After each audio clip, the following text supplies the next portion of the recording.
嗨，大家好，我是坦皮树。今天是2025年3月16号，这一期咱们聊一聊315，一年一度的315这个盛会盛宴，昨天又落下帷幕啊。据说昨天一共是2个半小时，央视一共揭露了大概9个行业这种侵害消费者权益的事情，一年一度狂欢，套路就是揭露、记者暗访、制作节目、曝光，然后被曝光的企业道歉。各个部门马上重视去查，最后罚款，最后一切照旧，年年都来一回。确实，大众已经累了，提不起精神。而且不知道大家有没有印象，就是这个315，感觉力度是一年比一年弱，主要是审美疲劳，年年都这一套啊。我没有看315晚会，我那时候正在直播，我今天就花时间在网上随便把315的揭露的这个问题看了一下。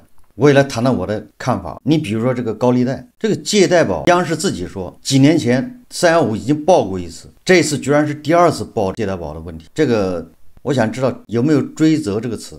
关于手机 APP 贷款，可以说是叫无孔不入。我看有人说是吧，20个 APP 有19个你可以通过上面贷款。你现在你下载的手机的软件，你随便下载20个，有19个是可以通过上面去借钱的。你借不到上面恐怕也有链接，后面都指向各种小贷公司啊。关于这种高利贷、这种手机 APP 借钱，我在3年里面，我做自媒体3年里面，我揭露过很多回。我2021年刚做自媒体的时候，我就批评蚂蚁金服，还有腾讯，还有360这些科技企业，一个个的有了钱之后，立马就开始放高利贷。有很多人不知道，因为你不接触这个，你不知道这玩意儿危害性有多大。我也不能说蚂蚁金服、360还有腾讯微信里面的微利贷，我也不能说他们不正规，或者是有什么侵害消费者的。但是它是万事总有个起头的，它是引诱那些青少年走上不归路，或者叫身负巨额贷款的债务的，在债务陷阱里面不能自拔的，他们是可以叫打窝子的，他们是诱饵，他是第一步引诱这些小孩子下水。你想想，在天猫上买个东西，你没钱，你可以分期付款，这非常方便。如果说你想借钱去买杯奶茶或者买个手机，有很多大学生不需要买手机吗？那么他父母给的钱恐怕是有数的，根本就不够，对吧？这个上过大学人都懂，稍微花冒一点，那钱是不够的，他就可以通过什么借呗，就借，这是第一步。到这儿看好像都是挺正规的，但是你一旦借了，因为他们没有还款能力，因为他没有收入来源，都是通过父母给生活费，有的父母给的多一点，他说不定能还上；有的父母给的还是一如既往的按计划给，那么他就还不上怎么办？要逾期，这个时候他就会莫名其妙的，心里都有数，他就会莫名其妙的收到一个其他的 APP 或者地址或者链接，在那儿可以贷款，那个利息恐怕就高一点，有可能会收砍头息，这就拆东墙补西墙。本来他借了1万块，利息恐怕是年化10%，其实蚂蚁金服的这个借呗，利息也不低，第2笔贷款就是砍头息了。等到第2笔贷款到期的时候，你又还不上，这个时候又有第3个小贷公司找你，你叫绑票、肉票，不停的卖给下一家，越卖你承担的利息越贵，最后越滚。你本来就借了1万块，你已经还了5万了，你恐怕还没还完，越滚越多，这就是套路贷。有多少小孩子、多少大学生被这个套路贷给害了？它就是第一步。我在以前节目为什么说过很多回？因为我身边就有这样的人，亲戚、小孩、子侄，刚开始他都认为是正规的，在腾讯上贷，在蚂蚁金服上贷，那都是显得很正规。但是后面开始，一旦他还不上，他就被像猪仔那卖来卖去的，各种套路贷，越借越多，越还不了就各种暴力催债，就给你的家属、亲属、同学、老师、同事疯狂打电话。你基本上就是社死，你的老师、亲属、同学、同事都知道你欠高利贷，欠钱不还。为什么这些科技公司都变成高利贷公司，或者是变成高利贷公司的帮凶？就是所谓的大数据。你想，你去借钱的时候根本不用提供任何收入证明，你买个房子，你还得搞一个收入证明，你一个月工资多少，你单位给你盖章证明你有钱，还你拿流水，你到银行去。完了还得把你的房产证给抵押，房子抵押，你网贷什么都不需要的，人家把你的大数据，把你的所有的个人信息全部他已经拿到手了。完了他还要拿你的通讯录，所有的社会关系、电话，他也会拿到手。你因为你要借贷，你就只能点同意往下点，都是你同意的，所以你那个通讯录就被人家已经通讯录的这个资产就是抵押。所以你一旦不借钱，你一旦还不了款，你那个通讯录人家就拿来打电话催。我就接到过这样的电话，人家把我的手机号存在他手机上了。所谓的科技公司放高利贷，本质上是贩卖隐私，哪有什么科技？它的科技就是大数据，把你的所有的信息、个人隐私拿到手。玩得好的企业，那就是空手套白狼。这个所谓的小贷公司，那还自己掏点钱放里面，对吧？他好歹一点本金。有的大聪明科技公司的就是叫白手套啊，空手套白狼，1毛钱不用出。你进他的 APP， 你说你要贷款，行，你要贷10万，你实际上是跟一家银行贷款了，不是跟这家什么杀毒软件公司贷款，你是跟银行贷款，正经的。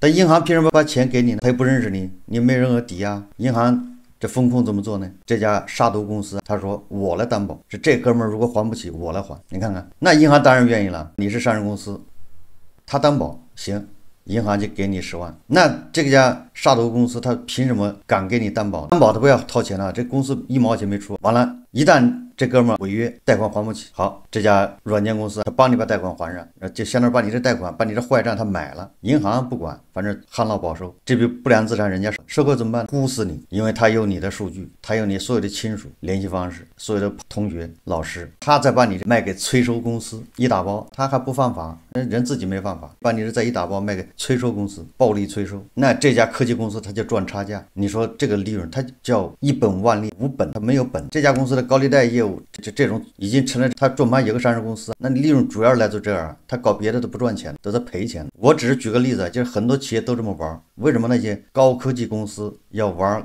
高利贷，都是这种玩法，叫一本万利，无本万利。一个银行很难拿到你的所有的材料的，但是这些科技公司拿到你的隐私，那叫易如反掌。所以你就会看到京东它也贷款，美团也有贷款，滴滴也可以贷款。你现在你手机里面20个 APP， 万一19个是可以贷款的，自己可以去查一查。这就是我们的科技公司热衷于搞这个。来钱快，那这个借贷宝既然以前被央视点名，为什么现在还活着呢？还有2次点名啊？说我今天看了报道啊，说借贷宝已经服务器都关了，大门贴了封条，这回恐怕不死也要掉层皮了。我为什么说这个呢？实际上我想说一个道理，但这个科技公司不以科技去赚钱，而是用这些不法手段往下赚钱，某种程度上不就是在卷吗？他在卷银行。你科技企业应该是以科技以专利，你有很多专利，你有引领这个行业的新的技术，你靠这个赚钱，不是的，它是往下卷。你比如说人工智能 AI， 这次315也暴露了，你这个人工智能不知道能起什么作用，但是不法分子已经把它用上了，各种钓鱼网站，各种人工智能去打那些推销电话，它是人声都在里面，然后而且它是24小时不间断的反复拨打电话，对吧？比那个人那还敬业的多，效率高得多。有很多人一接还信以为真，听的是人声，他不知道他在跟一个机器人说话。也就是说，你看，即便有高科技，它也用在诈骗上面。这就导致什么？导致你其他行业竞争是越来越激烈，卷的就越来越厉害。一卷，大家都卷的，就会出现我们下面的，我们都难，大家赚钱的都难，也都要过日子，他都要生活，那就变成什么呢？那就变成没有下限呗。因为人家是在降维打击了，你还有下限，那你还能赚钱吗？你觉得没有下限？你看看什么加了保水剂的这个虾仁，这个一次性内裤、卫生巾回收，这不就是没有底线吗？也就是说，当你发现本来这科技企业应该往上赚钱，他选择的是往下，容易大家都往下，最后就是底线越来越低，互相坑害，底层互害嘛。杨明宇说黄焖鸡，你看看客人吃剩的回收，昨天变质的菜继续用，牦牛肉肉干里面它没有牦牛，只有猪肉啊，这还算好的，好歹给你猪肉。你说那卫生巾它回收的。我们经常讨论为什么这食品安全这些以次充好，为什么解决不了？这里面就一个重要原因，大家赚钱是越来越难，但是都要赚钱，所以呢只能是不择手段，对吧？给虾仁注水，这是传统手艺。我记得我在我那个聊小说的频道里面，我传了一个讲座，叫明朝这明史学会的会长叫山传，他做了一个讲座，他就说外国的传教士到了中国，在明朝就在集市上看见一群中国人在给鸡喂水，这个老外他就不知道什么意思，他就在观看问人，他以为这鸡是不是渴了，不喝水就要死。这在他的日记里面有，他就记录了这个老外后来才发现说这些中国集市上的这些农民给鸡给猪注水，给羊是为了增重，那不就是卖注水肉吗？明朝就有，这是传统手艺，这个大家也能理解啊，因为我们一直是叫士农工商，我们不是重商主义啊，商业是排在最末，不入流，瞧不起。我们是以农为本，不是重商主义，所以你就没有什么契约精神嘛，不重视商业，都是坑蒙拐骗，以次充好，以农业为主，小农经济。你说地里长的那些东西很难标准化，也就是很难你有什么质量什么体系，也做不到品控。这个东西你爱买不买，反正是地里长出来的，或者自己家养的鸡。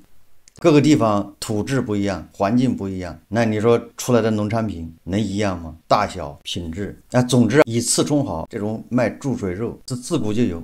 那加上现在我们赚钱这么难，那就大家就只能是劣币逐良币。谁要是老老实实的在那讲信用，你恐怕就被淘汰掉了。我们个体没有办法改变，你只能同流合污。你不同流合污，那你就倒了。你要开个黄焖鸡店，你老老实实用那些好的食材，你不赚钱，人家赚得呼呼的，你撑个1年黄了，劣币逐良币，没有信誉。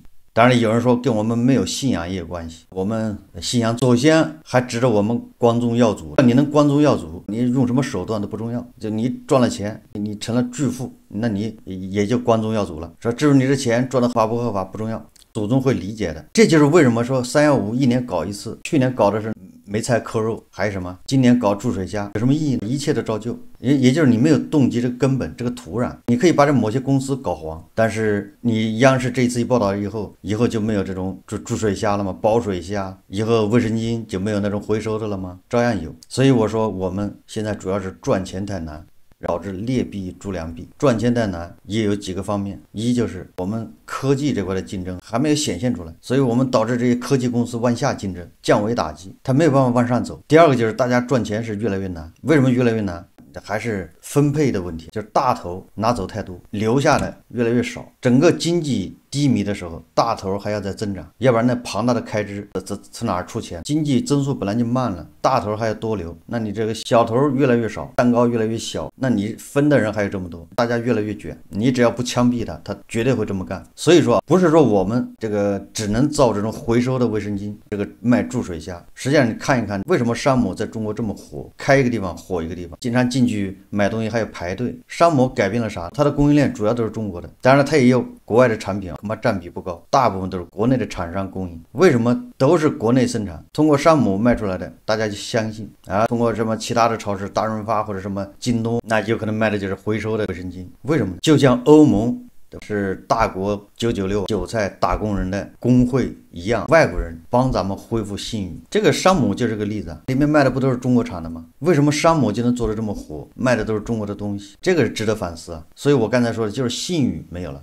有网友说山姆就是中国普通人的叫特供食品，它保证品质有保障，完了人家价格还不贵，它是怎么做到的？它的供应链怎么管理的？它的品质品控，我们宁愿相信山姆这样的外资，这我们没办法相信咱们国内的这些超市、这个商户、这些电商平台。说到直播带货，我觉得三只羊可惜了，流量那么大，他们为什么就不能像山姆那样的做好品控呢？因为有人成功了，人山姆能做得到，为什么你做不到？难道我们真的以后只能靠外资来拯救我们吗？这个315一放，又有多少网友翘首以盼呢？希望山姆开到自己所在的城市，对吧？这简直就在给山姆做广告。这些问题不解决，这个明年315恐怕还是这样，又来一次不改。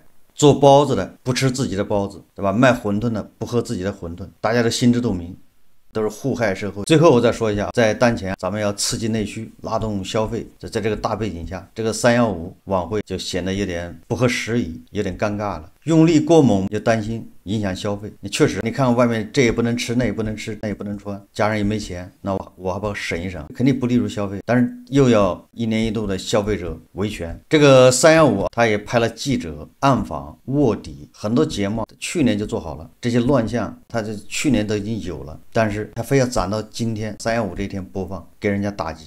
为什么不早点放？你早一点放，这些企业它危害社会、危害消费者，这个现象不就少多了吗？对吧？为什么纵容它继续还搞几个月？这几个月它卖多少啊？害了多少消费者啊？所以你看这个315本身嘛也要改进，不要一年一度，这个查到了马上就报。总之，这个一年一度的315，那就是换汤不换药。最大的功能，那也就是恶心消费者，告诉消费者，你们穿的内裤，你们用的卫生巾，你们吃的虾，那都是有问题的。好，这期节目我们就聊到这里，感谢大家收看。如果喜欢我的节目，欢迎订阅转发，也可以在下方留言评论，谢谢大家。